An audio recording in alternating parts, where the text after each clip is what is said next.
ഈശോയുടെ വനിതാ ശിഷ്യർ. ഈശോയെ അനുഗമിച്ച് അവിടുത്തെ ശിഷ്യരായവരിൽ പുരുഷന്മാരും സ്ത്രീകളും ഉണ്ടായിരുന്നു. അനേകം സ്ത്രീകളും അവിടുത്തെ അനുഗമിച്ചവരിൽ പെടുന്നു. ലൂക്കയുടെ സുവിശേഷം 8-ാം അധ്യായം 1-3 വരെയുള്ള വാക്യങ്ങൾ, മത്തായിയുടെ സുവിശേഷം 12-ാം അധ്യായം 46 മുതൽ 50 വരെയുള്ള വാക്യങ്ങളൊക്കെ ഇക്കാര്യം വ്യക്തമാക്കുന്നു. ഈശോയുടെ അമ്മയായ മറിയം, യാക്കോബ്, യോസെ, യൂദ, ശിമയോൻ എന്നിവരുടെ അമ്മ, സബദിയുടെ ഭാര്യയും യാക്കോബ്, യോഹന്നാൻ എന്നിവരുടെ അമ്മയുമായ സലോമി, ക്ലോപ്പാസിലെ മറിയം, യോവന്ന, സൂസന്ന, 3 മറിയമാർ, പ്രിഷില്ല, തബീത്ത, ലിഡിയ, യൂണിയ തുടങ്ങിയ പേരുകൾ പുതിയ നിയമത്തിൽ കാണാം. ബഥനിയയിലെ മർത്തായോടും മറിയത്തിനോടും യേശു ഊഷ്മളമായ അടുപ്പം പുലർത്തി. അവരുടെ സഹോദരൻ ലാസറിനോടെന്ന പോലെ അദ്ദേഹം അടുപ്പം പുലർത്തിയതായി ലൂക്കയുടെ സുവിശേഷം 10-ാം അധ്യായം 38-42 വരെയുള്ള വാക്യങ്ങളിൽ വ്യക്തമാണ്.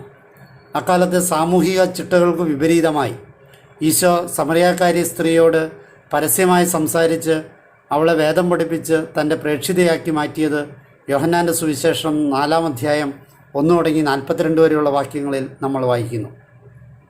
ഈശോയുടെ ജീവിതത്തിലെ നിർണായക ഘട്ടങ്ങളിൽ സ്ത്രീകളുടെ സാന്നിധ്യമുണ്ട്. പ്രത്യേകിച്ച് തൻ്റെ മരണവേളയിൽ യോഹന്നാൻ്റെ സുവിശേഷം 19-ാമത്തെ അധ്യായം 25-ാം വാക്യത്തിൽ നമ്മളത് കാണുന്നു.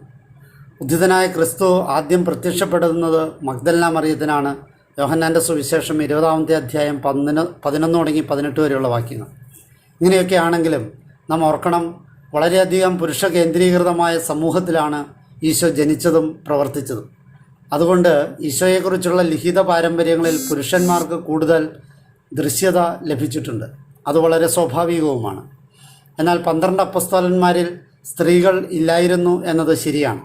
സ്ത്രീകൾ മാത്രമല്ല, വിജാതീയ പുരുഷന്മാരെയും തൻ്റെ അപ്പസ്തോല ഗണത്തിൽ അവൻ ഉൾപ്പെടുത്തിയില്ല.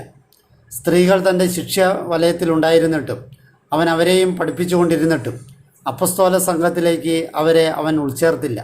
അതിൻ്റെ കാരണങ്ങൾ നമുക്ക് അനുമാനിക്കാനേ സാധിക്കൂ.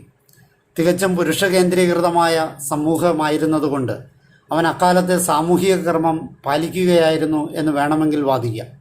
അതേസമയം അത്തരം സാമൂഹിക ചിട്ടകളെ അവൻ മിക്കപ്പോഴും മറികടക്കുകയും അട്ടിമറിക്കുകയും ചെയ്തിട്ടുണ്ട്. എന്നാൽ ന്യൂനതകളുള്ള എല്ലാ സാമൂഹിക ക്രമങ്ങളെയും അവൻ മാറ്റിമറിക്കാൻ ശ്രമിച്ചിട്ടുമില്ല. ഉദാഹരണത്തിന് റോമൻ ഭരണക്രമം, അടിമത്ത വ്യവസ്ഥിതി തുടങ്ങിയവ ഉദാഹരണങ്ങളാണ്.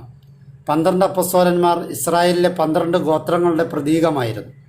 പുരുഷന്മാരായിരുന്നു ഗോത്രത്തലവന്മാർ. യൂദാസിനെ സംഘത്തിൽ നിന്ന് നഷ്ടപ്പെട്ടപ്പോൾ മത്യാസിനെ തിരഞ്ഞെടുത്ത് അവർ 12 പേരെ തികച്ചു. പുതിയ ജെറുസലേമിന് 12 കവാടങ്ങളും 12 മാലാഖമാരും 12 അടിസ്ഥാനങ്ങളും അവയിൽ 12 അപ്പസ്തോലന്മാരുടെ പേരുകളും ഉണ്ടാവും. വെളിപാടിൻ്റെ പുസ്തകം 21-ാം അധ്യായം 12-ാം വാക്യം. അതിനാൽ അപ്പസ്തോലന്മാർ പുരുഷന്മാർ ആകേണ്ടിയിരുന്നു എന്നാണ് വാദഗതി. പക്ഷെ പിന്നീട് നേതൃസംഘത്തിൽ 12 പേർ എപ്പോഴും വേണമെന്ന് നിർബന്ധം സഭ പുലർത്തിയുമില്ല. യാക്കോബ് ശ്ലീഹ രക്തസാക്ഷിയായതോടെ 12 അംഗസംഖ്യ നിലനിർത്തണം എന്ന് സഭ കരുതിയുമില്ല. ഇക്കാര്യത്തിൽ നമുക്ക് ഉറപ്പിച്ചു പറയാവുന്ന ഒന്ന് മാത്രം, പന്തിരുവർ സംഘത്തിൽ സ്ത്രീകളെ ഉൾപ്പെടുത്താതിരുന്നതിൻ്റെ കാരണം ഈശോയ്ക്ക് മാത്രമേ അറിയൂ. ഈശോ അതേപ്പറ്റി സംസാരിക്കുന്നില്ല. ആരും ഈ വിഷയത്തെക്കുറിച്ച് ചോദിക്കുന്നുമില്ല. വേദപുസ്തകവും ഈ വിഷയത്തിൽ പൂർണ്ണമായും നിശബ്ദമാണ് താനും. ഒടുവിലായി ദൈവത്തിൻ്റെ എല്ലാ പ്രവൃത്തികളുടെയും യുക്തി എനിക്കറിയണം എന്ന് നമുക്കാർക്കും ശഠിക്കാനുമാവില്ല. ഉദാഹരണത്തിന്, എന്തിന് 12 പേരിൽ 2 പേരെ ഒരു വീട്ടിൽ നിന്ന് തന്നെ തിരഞ്ഞെടുത്തു? 2 വീടുകളിൽ നിന്നായിരുന്നെങ്കിൽ അത്രയും പ്രാതിനിധ്യം കൂടുമായിരുന്നല്ലോ. കണക്ക് നോക്കാൻ നന്നായിട്ടറിയാമായിരുന്ന ചുങ്കക്കാരൻ മത്തായി കൂട്ടത്തിലുള്ളപ്പോൾ എന്തിന് പണസഞ്ചി യൂദാസിനെ ഏൽപ്പിച്ചു? ഈ ചോദ്യങ്ങളെല്ലാം ന്യായമാണ്. പക്ഷെ ഉത്തരം ഈശോയ്ക്ക് അറിയും.